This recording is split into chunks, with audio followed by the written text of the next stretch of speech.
नमस्कार, आप देख रहे हैं दिल्ली बुलेटिन। राजधानी की बड़ी खबरों पर डालते हैं एक नजर। दिल्ली के उपराज्यपाल वी.के. सक्सेना ने लिसनिंग पोस्ट प्लेटफॉर्म की शुरुआत की है। इसके जरिए आम लोग अपनी शिकायत सीधे एलजी तक पहुंचा सकेंगे। अधिकारियों का दावा है कि इससे समस्याओं का समाधान तेजी से होगा और प्रशासनिक पारदर्शिता बढ़ेगी। नई दिल्ली। दिल्ली विधानसभा सहित कई महत्वपूर्ण स्थानों पर बम होने की धमकी मिलने से हड़कंप मच गया। सूचना मिलते ही पुलिस और सुरक्षा एजेंसियों ने व्यापक तलाशी अभियान चलाया, लेकिन कहीं भी कोई संदिग्ध वस्तु नहीं मिली। पुलिस मामले की जांच कर रही है और धमकी देने वाले की पहचान की कोशिश जारी है।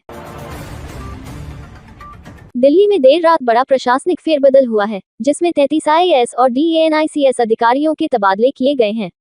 इस फेरबदल में शिक्षा, जेल और इलेक्शन जैसे अहम विभागों में बदलाव के साथ साथ जनगणना 2027 की तैयारियों पर भी जोर दिया गया है। दिल्ली सरकार नई ग्राउंड वाटर एक्सट्रैक्शन पॉलिसी लाने की तैयारी में है। इस नीति के तहत एक ही प्लेटफॉर्म से बोरवेल की अनुमति मिलेगी। इससे लोगों को अलग अलग दफ्तरों के चक्कर नहीं लगाने पड़ेंगे और भ्रष्टाचार पर भी अंकुश लगेगा। सरकार का दावा है कि इससे जल प्रबंधन में सुधार होगा।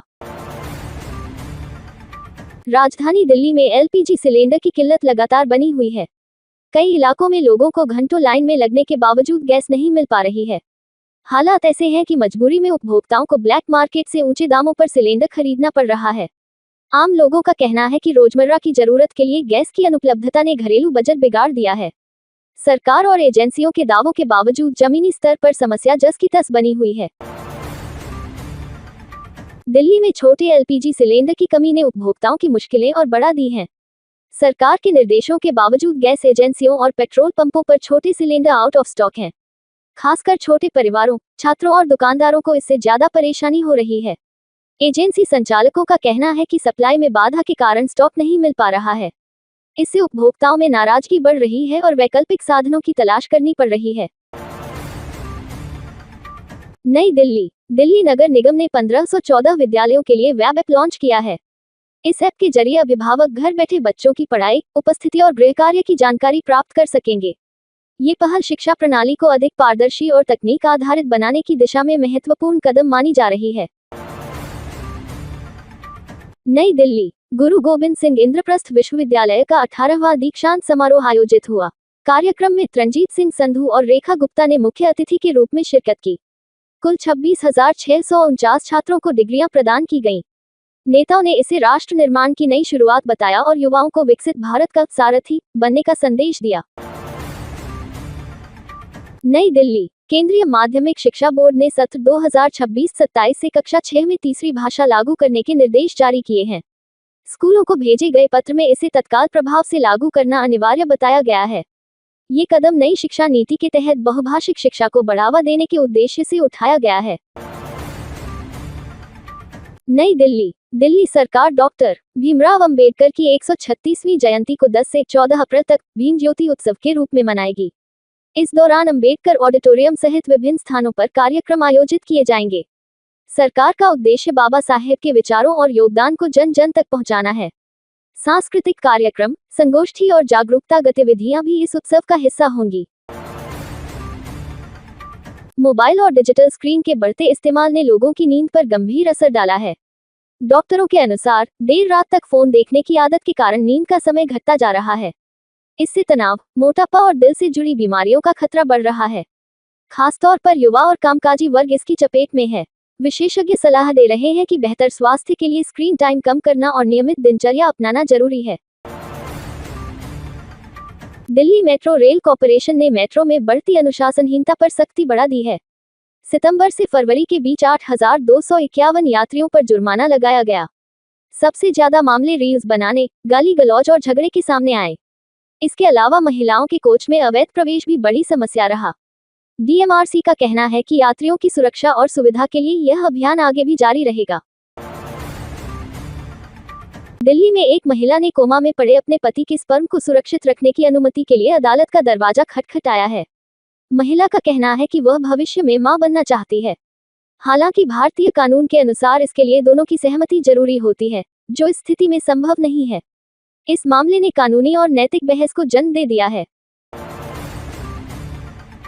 नई दिल्ली। कथित आबकारी घोटाले में अरविंद केजरीवाल की याचिका का सीबीआई ने विरोध किया है। न्यायमूर्ति को हटाने की मांग पर एजेंसी ने अदालत में जवाब दाखिल किया। केजरीवाल ने न्यायमूर्ति के एक आरएसएस से जुड़े कार्यक्रम में शामिल होने को आधार बनाया है। मामले में अगली सुनवाई 13 अप्रैल को होगी। नई दिल्ली। दिल्ली पुलिस ने द्वारका कोर्ट में बाइक कमल ध्यानी की मौत के मामले में चार्जशीट दाखिल कर दी है। फरवरी में जनकपुरी में गड्ढे में गिरने से उनकी मौत हुई थी। पुलिस ने आपराधिक साजिश और गैर इरादतन हत्या की धाराएं लगाई हैं। अदालत 30 अप्रैल को इस पर संज्ञान ले सकती है और एसएचओ को स्पष्टीकरण के लिए तलब किया गया है। नई दिल्ली। दिल्ली पुलिस प्रैरी योजना को मजबूत करने के तहत निजी सुरक्षा गार्डों को फर्स्ट रिस्पॉन्डर के रूप में तैयार कर रही है। उन्हें आपात स्थितियों में त्वरित प्रतिक्रिया, सतर्कता और पुलिस के साथ बेहतर समन्वय के लिए प्रशिक्षित किया जा रहा है। इस पहल से शहर की सुरक्षा व्यवस्था को और अधिक मजबूत करने का लक्ष्य है। बारिश के बाद दिल्ली की वायु गुणवत्ता में सुधार दर्ज किया गया है। केंद्रीय प्रदूषण नियंत्रण बोर्ड के अनुसार AQI 92 दर्ज किया गया, जो संतोषजनक श्रेणी में आता है। हालांकि कुछ इलाकों में AQI 100 के पार भी गया। विशेषज्ञों का कहना है कि यह सुधार अस्थायी है और प्रदूषण नियंत्रण के लिए स्थायी उपाय जरूरी हैं। मौसम विभाग के अनुसार 9 से 12 अप्रैल के बीच दिल्ली में अधिकतम तापमान 30 से 37 डिग्री सेल्सियस के बीच रहेगा, जबकि न्यूनतम तापमान 16 से 21 डिग्री के बीच रहने का अनुमान है। इस दौरान आसमान साफ रहेगा और गर्मी धीरे धीरे बढ़ेगी। लोगों को दिन में धूप से बचने की सलाह दी गई है। राजघाट पर पूर्व अर्धसैनिक बलों के अधिकारी और उनके परिवार अपनी मांगों को लेकर प्रदर्शन किया। वे OGAS प्रस्ताव का विरोध कर रहे हैं। दिल्ली पुलिस ने म्यूल अकाउंट उपलब्ध कराने वाले आरोपी को गिरफ्तार किया है। इन खातों में 3.3 करोड़ रुपए की ठगी की रकम ट्रांसफर हुई थी। सुल्तानपुरी इलाके में एक परिचित महिला ने घर से लाखों के गहने और नकदी चोरी कर ली। पुलिस ने आरोपी महिला और उसके भतीजे को गिरफ्तार कर लिया है। चोरी के गहने बेचने की कोशिश के दौरान पुलिस ने उन्हें पकड़ा। दिल्ली के वजीरपुर औद्योगिक क्षेत्र में एक सनसनीखेज हत्या का मामला सामने आया है।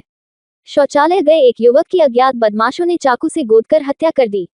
मृतक मूल रूप से नेपाल का रहने वाला था और इलाके की एक स्टील फैक्ट्री में काम करता था।